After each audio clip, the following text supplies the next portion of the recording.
dando nosso prosseguimento aí dentro da nossa parte de bioquímica, trabalhando os nossos compostos orgânicos, mais especificamente os carboidratos.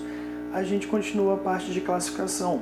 A gente tinha trabalhado na aula anterior os monossacarídeos. Agora veremos oligosacarídeos e polissacarídeos. Em relação aos oligosacarídeos, gente, eles vão ser formados por poucos monossacarídeos. Lembrem-se lá que eu falei com vocês, oligo quer dizer alguns ou poucos, tá? Sacarídeos, açúcares. Então, basicamente, os oligosacarídeos, eles vão variar de 2 a 20 monossacarídeos. Lembre-se que os monossacarídeos, em termos de classificação, eles variam de 3 a 7 carbonos, tá? Uma molécula simples que pode ter 3 ou até 7 carbonos. Quando eu falo de oligosacarídeo, ele vai ser formado de 2 a 20 monossacarídeos, tá? Lembrando que o principal monossacarídeo é a glicose. Na realidade, serão todas as nossas hexoses, é que a glicose é até mais cobrada que as outras hexoses. Mas sempre quando a gente falar de moléculas de carboidrato formado por monossacarídeo, o monossacarídeo que vai vir na sua cabeça vai ser uma hexose, tá? Essa hexose, na maioria das vezes, é a glicose, mas não é somente a glicose. A nível de ensino médio e a nível de bioquímica de ensino médio, basicamente, quando eu falo de monossacarídeos que formam oligosacarídeos e monossacarídeos que formam polissacarídeos, vocês vão pensar em hexoses, mais especificamente, glicose, beleza? Show de bola, então. Se elas variam de 2 a 20 monossacarídeos, por exemplo, um oligosacarídeo formado por 2 monossacarídeos é um disacarídeo. Um oligosacarídeo formado por 3 monossacarídeos é um trissacarídeo. Um oligosacarídeo formado por 4 monossacarídeos é um tetrasacarídeo. E assim vai, beleza? A gente simplifica e bota todos esses pacotes de 2 a 20 monossacarídeos em oligosacarídeos. Mas os principais dentro de oligosacarídeos serão os nossos disacarídeos, beleza? Uma parada interessantíssima. Imagina o seguinte, eu tenho aqui o que seria a nossa glicose. E eu tenho aqui o que seria também uma outra glicose. E eu vou ligar uma glicose a outra. Essa ligação aqui entre uma glicose e a outra, ela é chamada de ligação glicosídica. Por que é uma ligação glicosídica? Porque lembra qual era o nome que a gente falou, que é o nome mais genérico trabalhado para carboidratos, que está sendo mais utilizado hoje em dia? São os glicídios, tá? Os glicídios são carboidratos. Então, a ligação que ocorre entre um glicídio e outro, ou seja, entre um monossacarídeo e outro, é uma ligação glicosídica, beleza? E esse glico vem também de glicose, que é o principal glicídio, é o principal monossacarídeo que existe na composição de oligosacarídeos e polissacarídeos, beleza? Tá? Então, sempre quando eu estiver falando de síntese de carboidrato, síntese de glicídio, síntese de açúcares, a ligação que existe entre um monossacarídeo e outro vai ser uma ligação glicosídica, beleza? Voltando aqui então, os principais dentro de oligosacarídeos são os disacarídeos, formados por 2 monossacarídeos. Então aqui eu fiz um esquema, vou trabalhar um por vez só para facilitar para a gente, onde nessa coluna eu tenho monossacarídeos e nessa coluna eu tenho disacarídeos. Reparem que se eu pego uma glicose mais uma frutose, ambos são monossacarídeos, e eu vou unir uma glicose a uma frutose, eu vou nesse sentido aqui produzir um disacarídeo chamado sacarose, beleza? Muito encontrado em frutas, tá? E para que isso aconteça, eu tenho que perder uma molécula de água. Lembre-se quando eu falei de metabolismo, a água como meio metabólico, eu falei que reações de síntese são reações anabólicas. que quando envolvem a água são chamadas de reações de síntese por desidratação. A saída de uma molécula de água vai garantir que exista uma ligação entre a glicose e a frutose, que é a ligação glicosídica, beleza? Formando a nossa sacarose. Agora, se eu for no caminho inverso desse meu disacarídeo, que é a sacarose, para a produção de glicose e frutose, eu vou ter que inserir uma molécula de água, porque eu vou quebrar e adicionar água, é uma hidrólise, mas eu tenho a participação também de uma enzima, que é uma enzima específica que atua sobre a sacarose, que é a sacarase.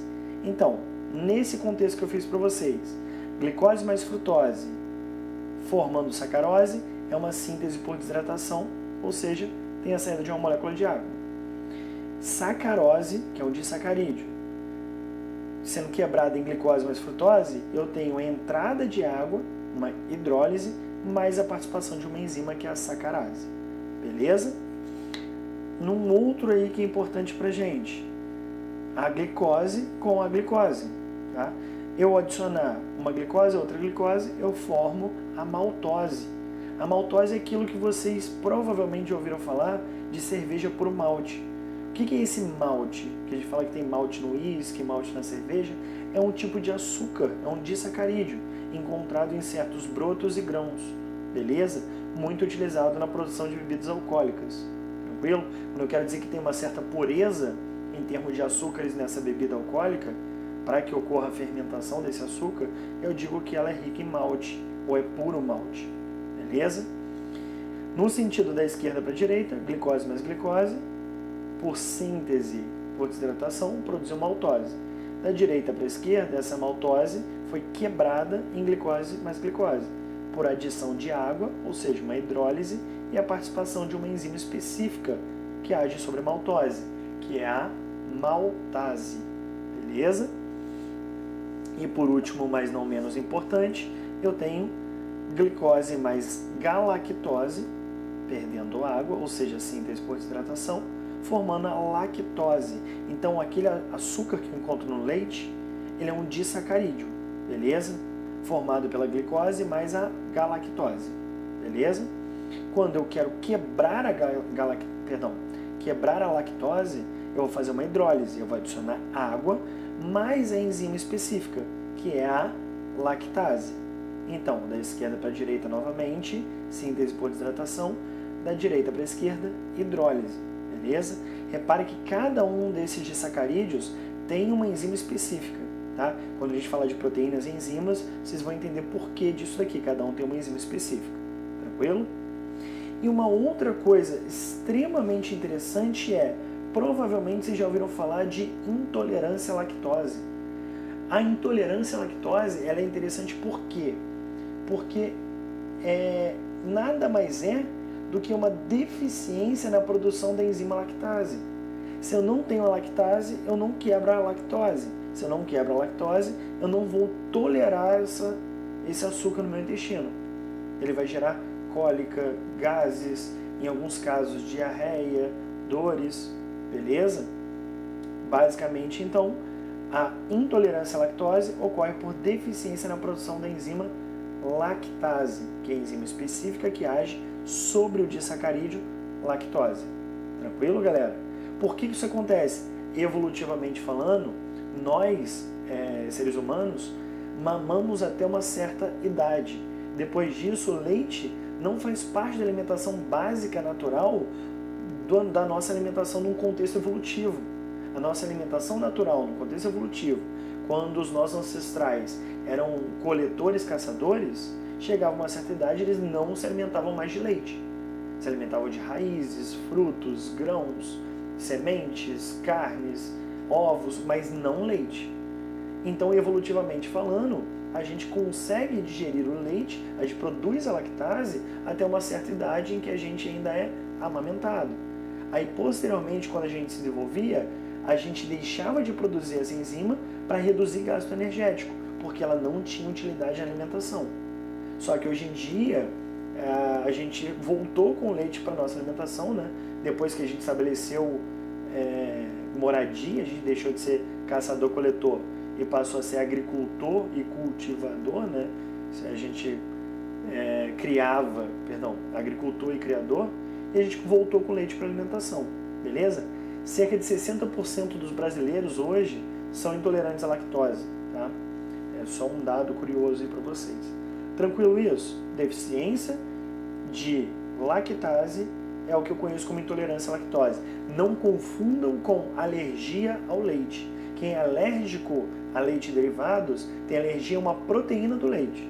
Quem é intolerante não tem a enzima que digere o açúcar do leite. São coisas diferentes. Beleza? E por fim aí, os nossos polissacarídeos. Os polissacarídeos são aqueles carboidratos formados por muitas unidades de açúcar, ou seja, por muitos monossacarídeos, tá? Então eu chamo de polímeros formados por muitos monossacarídeos. Lembre-se que os polímeros são o quê? Cadeias extremamente longas, formadas pela repetição de uma mesma unidade. Nesse caso, a unidade são os monossacarídeos. Lembra, eu sempre dou um exemplo que é como se fosse uma corrente. Cada elo dessa corrente é a unidade. A corrente como um todo é um polímero. Cada elo é um monômero. A união desses monômeros todos, que são todos os elos da corrente, forma para mim um polímero. Esse meu polímero, no caso de açúcares, eu chamo de polissacarídeo. Beleza? E ele é formado pelo monômero, que é o monossacarídeo. Se eu estiver falando, por exemplo, de proteínas, o meu polímero é um polipeptídeo. E o meu monômero, que forma esse polímero, é um aminoácido, ou peptídeo. No caso dos ácidos nucleicos, o DNA é o meu polinucleotídeo, tá? E o monômero que compõe esse polímero é o nucleotídeo. Se é DNA, vai ser o desoxirribonucleotídeo. Enfim, esses assuntos ficam para as próximas aulas, mas eu preciso que vocês entendam que são cadeias extremamente longas. Repare aqui, são formados por 20 ou mais monossacarídeos. Cara, isso é tão longo que pode chegar a 1000 monossacarídeos, a 10.000 monossacarídeos, a 15.000 monossacarídeos, em comparação a 2 a 20 monossacarídeos. Olha que doideira! É muito longo, é muito grande. E por ser muito longo e muito grande, eles vão ser pouco solúveis em água. Diferente dos oligosacarídeos, diferente dos monossacarídeos. Esses caras, eles são altamente solúveis em água. Se você pega uma colher de açúcar, bota num copo d'água e mistura, aquilo ali vai se dissolver rapidinho. Se você pega uma colher de amido de milho, lembrem, não sei se vocês já viram isso, quem mexe com cozinha, quem acompanha os pais cozinhando, até mesmo cozinha, você provavelmente já viu isso daí em alguma receita. Depois, se tiver oportunidade, conversa com a mãe ou com o pai e pede uma ajuda aí, faz o comparativo, um copo com água, um outro copo com água. No primeiro você bota uma colherzinha de açúcar, uma colher de sopa, e mistura assim, dá umas 4, 5 misturadas. No outro, você faz a mesma coisa, bota uma colher só que de amido de milho e dá umas 4 ou 5 misturadas. Você vai ver que aquela colher de açúcar se dissolve, se solubiliza muito mais facilmente em água do que o amido de milho. Porque o amido de milho, o amido é um polissacarídeo. Ele é pouco solúvel em água, porque são moléculas extremamente grandes. Não possuem sabor doce, diferente dos mono e disacarídeos. Por isso que comumente as pessoas se referem a polissacarídeos que a gente encontra em alimentos como carboidratos. E as pessoas se referem aos monossacarídeos e oligosacarídeos que encontramos em alimentos como açúcares. Porque popularmente o carboidrato não é doce e popularmente o açúcar é doce. Mas não existe uma regra para isso, beleza? Isso é convenção popular, tá? Principais carboidratos cobrados em provas, quem serão eles? Aqueles que a gente já trabalhou na nossa primeira parte. Lembrando que essa aqui é a nossa terceira parte de carboidratos, tá? Na nossa primeira parte a gente já trabalhou eles. Eles são celulose, que a gente encontra na parede celular de algumas algas e de todas as plantas, beleza? Ele vai ser o glicogênio, que a gente encontra de reserva energética no nosso fígado e nos nossos músculos, assim como também em células de fungos, beleza? Ele vai ser a quitina, encontrada na composição do exoesqueleto de artrópodes. Aqui era para ser uma formiga, tá? Tranquilo? Aqui um músculo, aqui um fígado, beleza? Eu tenho quem mais? Celulose e quitina são estruturais. Eu tenho um de reserva energética, beleza? Aquele encontrado na, por exemplo, batata inglesa. Imagina que isso aqui seja uma batata, tá? Difícil esquematizar uma batata, mas imagina que isso é uma batata. Eu encontro ali, por exemplo, o amido, tá? Que é de reserva, assim como o glicogênio. Só que amido é reserva vegetal, glicogênio é reserva animal. E aqui eu fiz outros dois esqueminhas para vocês. Isso daqui é um ovócito 2. É o que a gente popularmente chama de óvulo. Esse ovócito 2, ele tem uma corona radiata, uma zona pelúcida, uma região externa a ele que funciona como uma proteção, uma barreira, tá? E essa proteção externa a esse ovócito é composta por ácido hialurônico. Esse ácido hialurônico que vai ser o principal componente dessa barreira aqui. E essa barreira protege esse ovócito da penetração do espermatozoide. Somente um espermatozoide consegue penetrar. Por quê? No nosso espermatozoide, imagina que isso aqui é um espermatozoide, esquema simplificado, obviamente, e eu tenho uma regiãozinha aqui anterior nesse meu espermatozoide, tá? É como se fosse um capacete, uma touquinha que ele tem ali. Esse capacete, nessa touquinha, eu tenho ali basicamente uma vesícula, uma bolsa, repleta de enzimas. Essas enzimas são as hialuronidases. Essas hialuronidases são enzimas que atuam degradando o ácido hialurônico, principal componente molecular dessa nossa região de proteção do ovócito 2. Então a fecundação ocorre porque o espermatozoide consegue literalmente degradar essa zona de proteção, que é chamada de zona pelúcida, e da corona radiata, beleza? E esse ácido hialurônico, ele funciona também como se fosse um rejunte, uma argamassa entre as células do nosso tecido epitelial. Imagina que esse aqui é um tecido epitelial, tem 1, 2, 3, 4 células. E essa porção laranjinha é a matriz extracelular, ou seja, a substância que está fora da célula. Ela, no nosso tecido epitelial de revestimento, eu encontro em grande quantidade o ácido hialurônico, que funciona como um cimento entre essas células, que vai garantir uma certa impermeabilização, porque vai manter essas células bem próximas. São chamadas células justapostas, essas células bem próximas uma das outras. Beleza? Galera, não quero me estender muito. Basicamente, o que a gente precisa saber de carboidrato são essas nossas 3 aulinhas aí. Vou fechar por aqui então. Qualquer dúvida pode entrar em contato comigo pela plataforma ou pelo WhatsApp. Beleza? Grande abraço aí e bons estudos!